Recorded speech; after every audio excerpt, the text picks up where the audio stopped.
A telescope has an objective lens of 10 centimeter diameter दिया है and is situated at a distance of 1 kilometer from two objects. ठीक है, the minimum distance between these two objects which can be resolved by the telescope when the mean wavelength of light is 5000 angstroms of the order of. ठीक है, एक बार इस question को देखिए. Question में क्या कह रहा है?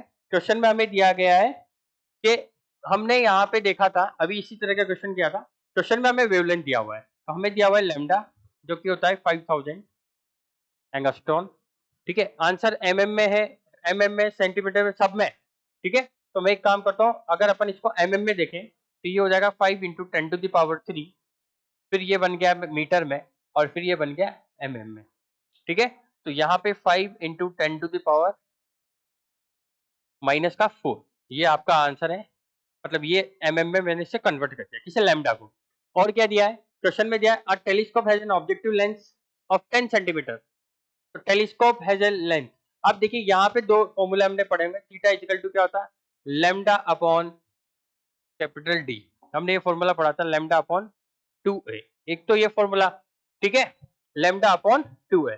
दूसरी बात, अगर मैं इसको बात करूं, अगर मैं इसको ऐसे लिखना चाहूं कि थीटा जो होगा वो आपका अप्रोक्सीमेटली किसके बराबर? 1.22 लैम्डा बाय डी के बराबर होता है. एक और फॉर्मूला मैंने पढ़ा थीटा का, डी बाय कैपिटल डी के बराबर होता है. ये दोनों फॉर्मूले अगर मैं इक्वेट कर दूं, दोनों फॉर्मूले का अगर मैं इक्वेट कर दूं तो मुझे आंसर क्या मिलेगा? अगर मैं 1.22 को 1 मान लेता हूं तो आंसर क्या मिलेगा मुझे? आंसर मिलेगा डी इजिकल टू क्या बन जाएगा? डी इजिकल टू बन जाएगा आपका, यहाँ पे ए लिख लेते हैं इसको. ठीक है, ए. तो डी बाई डी मैं करके दिखा देता हूँ इसको. D by D is equal to, इसको मैं 1 मान रहा हूँ तो ये हो जाएगा लेमडा बाय ए. तो डी की वैल्यू आ जाएगी अपने पास लेमडा डी बाय ए. ठीक है, अब देख लेते हैं, यहाँ पे वैल्यू पुट कर देंगे, अपना आंसर आ जाएगा. लेमडा मैंने कन्वर्ट कर दिया है, डी अपने दिया हुआ है. The minimum distance which the object which can be resolve by the telescope when the mean wavelength of light is ये. ठीक है, अब हमें वैल्यू सीधी सीधी डाल देनी है. ठीक है, वैल्यू पुट करेंगे तो अपना आंसर आ जाएगा. ठीक है, तो डी क्या लिखूंगा मैं? डी आपका लिखूंगा मैं, लेमडा हो जाएगा आपका 5 इंटू 10⁻⁻⁴ अपॉन 10. ये 10 सेंटीमीटर को मैं किस में कन्वर्ट कर रहा हूँ? 10 सेंटीमीटर को मैं कन्वर्ट कर रहा हूँ किस में? एमएम में. तो हो जाएगा 10⁻². और 1 किलोमीटर दिया हुआ है, तो ये जो डी है, ये आपका डी, यहाँ डी को लिख लेते हैं, कैपिटल डी है आपका 1 किलोमीटर, जो कि कितना हो जाएगा? 10⁻³ मीटर. तो इसको मैं ऊपर लिखूंगा 10⁻³ मीटर. जरा सॉल्व कीजिए, आंसर क्या आएगा? सॉल्व करने पे आंसर किस में आ जाएगा? एमएम में आ जाएगा. क्यों? क्योंकि इसको एमएम में किया, इसको भी हमें एमएम में करना पड़ेगा. किलोमीटर को भी एमएम में कर देंगे तो कितना आ जाएगा?